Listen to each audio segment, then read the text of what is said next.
Kita akan pantau bagaimana situasi terkini pasca longsor yang menerjang dusun Situkung, Banjarnegara, Jawa Tengah bersama jurnalis Kompas TV Harsono. Harsono, selamat pagi. Hingga saat ini proses pencarian korban sudah kembali dilakukan atau bagaimana dari pantauan Anda di lapangan? Ya, baik. Selamat siang Mario dan saudara. Dapat saya laporkan dari pos komando bencana tanah longsor di dusun Situkung, Desa Pandun,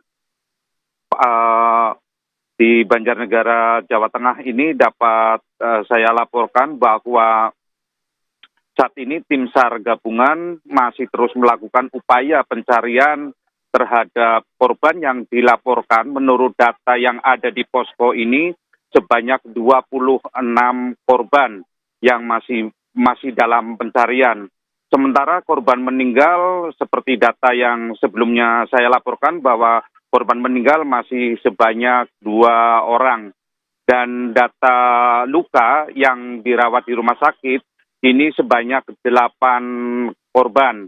Dan mereka dirawat di 3 rumah sakit, yakni Rumah Sakit Immanuel, Rumah Sakit Umum Daerah Banjarnegara, dan Puskesmas Pandanarum.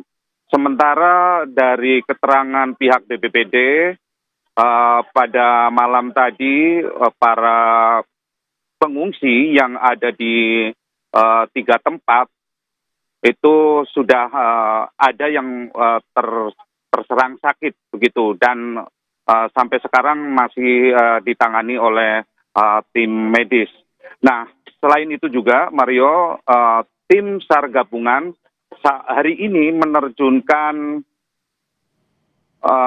tim anjing pelacak yang nantinya akan membantu dalam proses upaya pencarian di lokasi longsor, yakni di dusun Situkung, Pandanarum, yang merupakan lokasi yang paling parah. Ya, di titik itu di dusun Situkung itu lokasi longsor itu paling terparah di situ. Sementara dari keterangan pihak Pemda juga melaporkan ada beberapa, bahkan banyak ya, sekitar ratusan rumah yang terdampak dari tanah longsor tersebut mengalami rusak.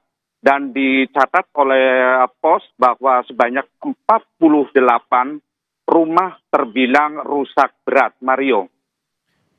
Ya Harsono, update terakhir bahwa sudah 26 ya, karena kemarin hari Senin update terakhir itu sudah 27 warga yang hilang. Tapi dari update terakhir pagi hari ini dari Anda 26. Dan yang ingin kita tahu adalah yang korban jiwa atau korban meninggalnya ada berapa? Korban meninggal dunia dari data yang ada di pos komando itu sebanyak 2 orang meninggal dunia, dan jenazahnya kemarin dibawa ke RSUD Banjarnegara. Sebetulnya sempat korban itu masih bernafas, tetapi ketika dalam masa perawatan korban kemudian meninggal dunia. Sementara 1 korban, Mario, ditemukan meninggal dunia di lokasi kejadian. Nah, dalam data juga korban yang dicari yang memang semula 27, ternyata 1 orang ada di tempat pengungsian, sehingga petugas mencatat hanya 26 korban yang masih dilaporkan hilang. Nah, tim SAR gabungan saat ini baik dari Basarnas, dari TNI, dari Polri, dari BPBD, dan para relawan hampir yang ada di Jawa Tengah ini turun ke lapangan untuk membantu proses pencarian terhadap ke-26 korban yang masih belum ditemukan. Nah, pantauan saya, Mario, saat ini cuaca cukup mendukung. Cuacanya panas sehingga kemungkinan pencarian tidak begitu menemukan kendala, tidak seperti kemarin cuaca berturut-turut. Jika sore hari cuaca mendung dan turun hujan, sehingga proses pencarian terhadap para korban terkendala, dan jam yang biasanya pencarian dilakukan selesai pada sekitar pukul 17.30 atau 18.00 kemarin sekitar pukul 16.00 sudah dihentikan karena mengingat cuaca yang tidak mendukung. Dan ini tentunya harus menjadi pertimbangan bagi para tim SAR agar tidak menimbulkan korban dari pihak SAR sendiri. Mario. Oke, 2 korban jiwa atau korban meninggal dan juga 26 masih dicari. Hingga saat ini, Harsono seperti Anda bilang tadi bahwa salah satunya adalah cuaca. Kendala apa lagi selain cuaca yang dihadapi dalam pencarian korban? Ya, Mario, selain cuaca, memang akses jalan untuk menuju ke titik longsor di Dusun Citukun ke Desa Pandanarum, Kecamatan Pandanarum ini memang kemarin sempat terputus total akibat tertutup oleh material longsoran. Namun pihak Pemda maupun tim SAR sudah menyiapkan atau menerjunkan alat berat yang nantinya bisa membuka paling tidak akses jalan ini bisa dilalui oleh kendaraan roda 4. Sampai saat ini roda 4 belum bisa menembus ke titik longsor, tetapi roda 2 sudah bisa menuju ke titik longsor. Mario. Oke, ini ada update terbaru Harsono terkait dengan cuaca. Dari BMKG Stasiun Meteorologi Ahmad Yani Semarang memperkirakan sebagian besar wilayah di Jawa Tengah akan diguyur hujan dengan intensitas yang sedang hingga lebat pada hari ini, termasuk di Banjarnegara. Apa antisipasinya kalau yang Anda lihat dari proses pencarian korban tersebut? Ya, tadi sesaat sebelum digelar apel tim SAR gabungan yang dilakukan di sekitar lokasi kejadian memang sempat mengingatkan jika nanti dalam proses pencarian di lokasi ternyata saat ini memang cuaca sangat bagus, cuaca sangat mendukung, panas meskipun disertai dengan angin kencang, tetapi masih terbilang aman begitu ya Mario untuk dilakukan proses pencarian. Mudah-mudahan tim SAR di lapangan tidak menemukan kendala apapun dengan cuaca yang bagus ini. Semoga saja hari ini bisa ditemukan para korban, paling tidak bisa menemukan sebagian atau syukur-syukur bisa semuanya. Tapi itu bukanlah hal yang mudah karena ini titik pencarian. Tim SAR ini membagi menjadi 3 workset gitu. Ada workset A, B, C. Nah, tetapi di workset A ini terbagi menjadi 2 titik.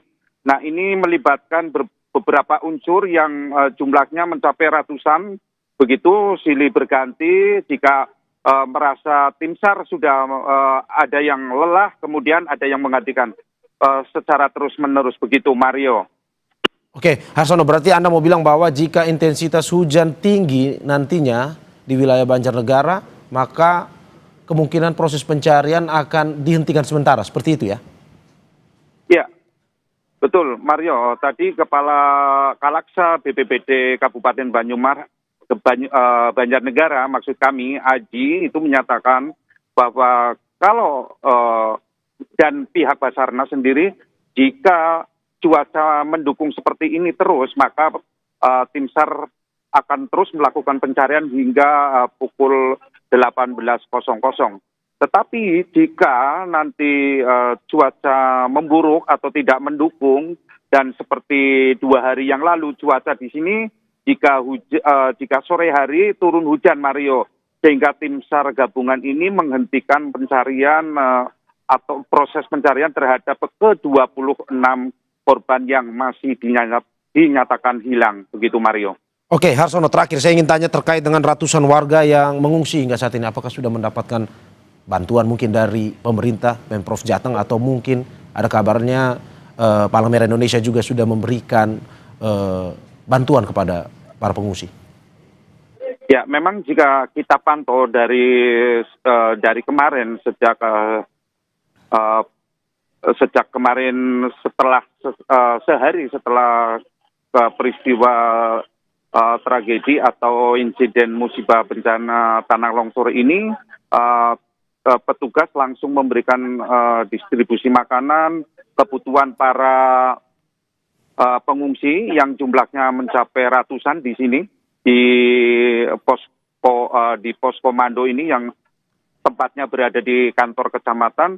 Ini suplai makanan, minuman, alat mandi, selimut, dan kasur lipat itu sudah didistribusikan dari Kementerian Sosial dan dari para donatur atau para dermawan yang mengirimkan makanan-makanan.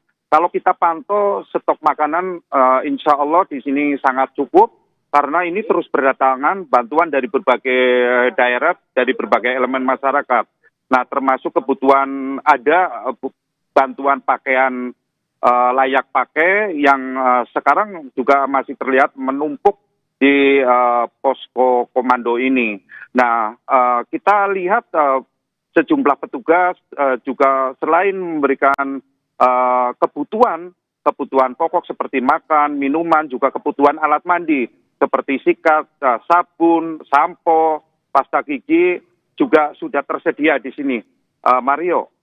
Oke, terima kasih Harsono atas apa yang dilaporkan. Tetap utamakan kehati-hatian dalam mencari informasi. Selamat bertugas kembali Harsono. Saudara jangan kemana-mana karena Breaking News Kompas TV akan segera kembali. Tetap di Kompas TV.